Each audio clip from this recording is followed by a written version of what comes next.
ಇನ್ನು ಮಾಫಿ ಸಾಕ್ಷಿಯ ಪರಿಗಣನೆಯ ಬಳಿಕ ಏನಾಗುತ್ತೆ? ಮಾಫಿ ಸಾಕ್ಷಿಯ ವಿಚಾರಣೆಯನ್ನ ಮಾಡಲಾಗತ್ತಾ?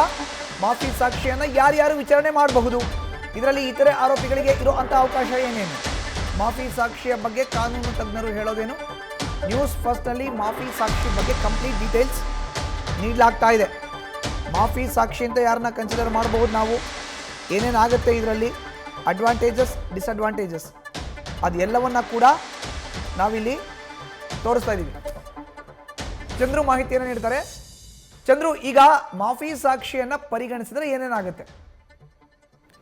ಮಾಫಿ ಸಾಕ್ಷಿ ಪರಿಗಣನೆ ಅಂತಂದ್ರೆ ಎಲ್ಲೋ ಒಂದ್ ಕಡೆ ಮಿಕ್ಕ ಆರೋಪಿಗಳಿಗೆ ಒಂದು ರೀತಿಯಾದಂಥ ಟೆನ್ಷನ್ ಅಂತಂದ್ರೆ ತಪ್ಪಾಗಲ್ಲ ಮಧು. ಯಾಕೆಂತಂದ್ರೆ ಈ ಒಂದು ಪ್ರಕರಣಕ್ಕೆ ಸಂಬಂಧಪಟ್ಟಂತೆ ನಾವು ದರ್ಶನ್ ಅವರ ಪರ್ಟಿಕ್ಯುಲರ್ ಪ್ರಕರಣವನ್ನ ನೋಡೋದಾದ್ರೆ ಈ ಒಂದು ಪ್ರಕರಣಕ್ಕೆ ಸಂಬಂಧಪಟ್ಟಂತೆ ಈಗಾಗಲೇ ಸಾಕಷ್ಟು ಸಾಕ್ಷಿಗಳನ್ನ ಈಗ ಏನು ಪೊಲೀಸರು ಕಲೆ ಹಾಕಿದ್ರು. ಏನು ಹಲ್ಲೆ ಮಾಡಿದಂತ ರಿಪೀಸ್ ಆಗಿರ್ಬೋದು ಅಥವಾ ಸಾಂದರ್ಭಿಕ ಸಾಕ್ಷಿಗಳಾಗಿರ್ಬೋದು, ಟೆಕ್ನಿಕಲ್ ಎವಿಡೆನ್ಸ್ಗಳಾಗಿರ್ಬೋದು, ಎಲ್ಲಾ ರೀತಿಯಾದಂತಹ ಎವಿಡೆನ್ಸ್ಗಳನ್ನ ಕಲೆಕ್ಟ್ ಮಾಡಿದ್ರು. ಆದ್ರೆ ಎಲ್ಲೊಂದ್ ಕಡೆ ಈ ಒಂದು ಪ್ರಕರಣಕ್ಕೆ ಸಂಬಂಧಪಟ್ಟಂತೆ ಐ ವಿಟ್ನೆಸ್ ಅಂತ ಏನಿದೆ, ಆ ಒಂದು ಪ್ರಕರಣ, ಈ ಒಂದು ಕೊಲೆ ನಡಿಬೇಕಾದ್ರೆ ಆ ಒಂದು ಜಾಗದಲ್ಲಿ ಇದ್ದು ನೋಡಿದಂತಹ ಸಾಕ್ಷಿಗಳು ಯಾರಾದ್ರೂ ಇದ್ದಾರೆ ಅಂತಂದ್ರೆ ಅದು ಆರೋಪಿಗಳೇ ಆಗಿರ್ತಾರೆ. ಆ ಆರೋಪಿಗಳೇ ತಮ್ಮ ತಪ್ಪೊಪ್ಪಿಗೆಯನ್ನ ಮಾಡಿಕೊಂಡು ಜೊತೆಗೆ ಅವರ ಪಾತ್ರ ಈ ಒಂದು ಕೊಲೆಯಲ್ಲಿ ಏನು ಅನ್ನೋದನ್ನ ಹೇಳೋದಾದ್ರೆ ಎಲ್ಲೋ ಒಂದ್ ಕಡೆ ಅದು ಪ್ರಮುಖ ಸಾಕ್ಷಿಯಾಗಿ ಪರಿಗಣನೆ ಆಗತ್ತೆ.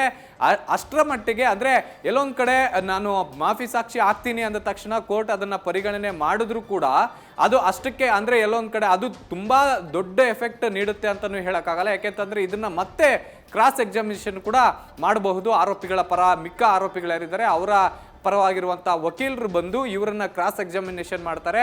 ಆ ಒಂದು ಸಂದರ್ಭದಲ್ಲಿ ಮೊದಲ ಹೇಳಿಕೆ ಅಂದ್ರೆ ಆರೋಪಿಯ ಒಂದು ಬಂಧನ ಆದಂತಹ ಸಂದರ್ಭದಲ್ಲಿ ಯಾವ ರೀತಿಯಾದಂತಹ ಹೇಳಿಕೆಯನ್ನು ಕೊಟ್ಟಿರ್ತಾನೆ, ಮಾಫಿ ಸಾಕ್ಷಿ ಆದಂತಹ ಸಂದರ್ಭದಲ್ಲಿ ಏನು ಹೇಳಿಕೆ ಕೊಟ್ಟಿರ್ತಾನೆ ಅನ್ನುವಂತಹ ವಿಚಾರಕ್ಕೆ ಸಂಬಂಧಪಟ್ಟಂತೆ ಕೂಡ ಕ್ರಾಸ್ ಎಕ್ಸಾಮಿನೇಷನ್ ನಡೆಯುತ್ತೆ. ಆ ಒಂದು ಕ್ರಾಸ್ ಅಲ್ಲಿ ಏನಾದ್ರೂ ಸ್ವಲ್ಪ ಮಟ್ಟಿಗೆ ಒಂದು ಏನು ಹೆಚ್ಚು ಕಮ್ಮಿ ಆದ್ರೂ ಕೂಡ ಎಲ್ಲೊಂದ್ ಕಡೆ ಆರೋಪಿಗಳಿಗೆ ಹೆಲ್ಪ್ ಆಗುವಂತ ಸಾಧ್ಯತೆ ಇರುವಂತಹದ್ದು. ಆದ್ರೆ ಆ ಒಂದು ಸಾಕ್ಷಿ ಏನಾದ್ರೂ ಪರಿಗಣನೆಯನ್ನ ಮಾಡಿದ್ರೆ ಕಟ್ಟಿಟ್ಟ ಬುತ್ತಿ ಮಿಕ್ಕ ಆರೋಪಿಗಳಿಗೆ ಅಂತ ಅಂದ್ರೆ ಆಪತ್ತು ಅಂತಂದ್ರೆ ತಪ್ಪಾಗಲ್ಲ. ಯಾಕೆಂತಂದ್ರೆ ಇನ್ನು ಈ ಒಂದು ಪ್ರಕರಣಕ್ಕೆ ಸಂಬಂಧಪಟ್ಟಂತೆ ಇನ್ನ ಮಿಕ್ಕಂತಹ 2 ಅಥವಾ 3 ಜನರನ್ನ ಮಾಫಿ ಸಾಕ್ಷಿಗಳನ್ನಾಗಿ ಪರಿಗಣನೆ ಮಾಡಬಹುದು ಅನ್ನುವಂತಹ ವಿಚಾರಕ್ಕೆ ಕೂಡ ಕೋರ್ಟ್ ತೀರ್ಮಾನ ಮಾಡಿಕೊಳ್ಳುವಂತಹದ್ದು. ಮಧು, ಧನ್ಯವಾದ ಚಂದ್ರು ನಿಮ್ಮ ಮಾಹಿತಿ.